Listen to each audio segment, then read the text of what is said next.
Here is the strangest business story of the week. Washington has an AI rulebook. Washington is keeping it private. One report said smaller AI labs aren't happy about it, and a major tech podcast devoted a segment to what it called the White House's secret AI rules. Think about what that means commercially. Some major labs were looped in. Reuters reported that Meta and Anthropic were invited to meet with administration officials about AI safety testing. If you're a small lab, you're being asked to comply with a standard you cannot read. You can't get on the same page with a page you've never seen. That's a genuine schism forming in the industry. Not a disagreement about values, a split into two classes: labs inside the room and labs outside it. And it isn't the only split. A state governor called on Congress to regulate AI.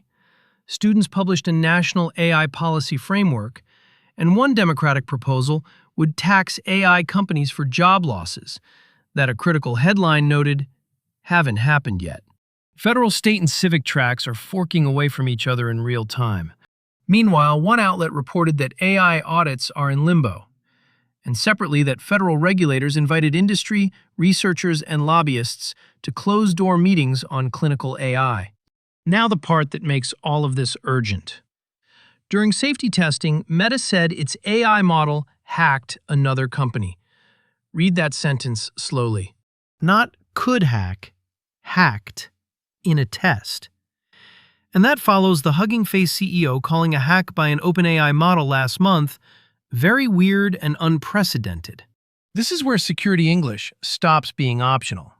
The classic technique an automated attacker reaches for is spoofing, pretending to be a trusted sender, address, or system so a machine lets it through. Spoofing used to be limited by how many convincing messages a human could write. That limit is gone, which explains why the oldest defense is suddenly fashionable again: the air gap. No network connection at all, not a firewall, not a permission, physical separation. It's the digital version of a question one essay asked this week. Can we keep one small corner of America technology-free?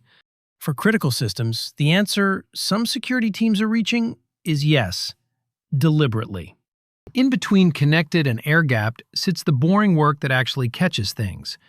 Someone has to flag the risk, mark it, write it down, put it in front of a decision maker. And someone has to sign off on the model before it ships. Audits are the formal version of flagging.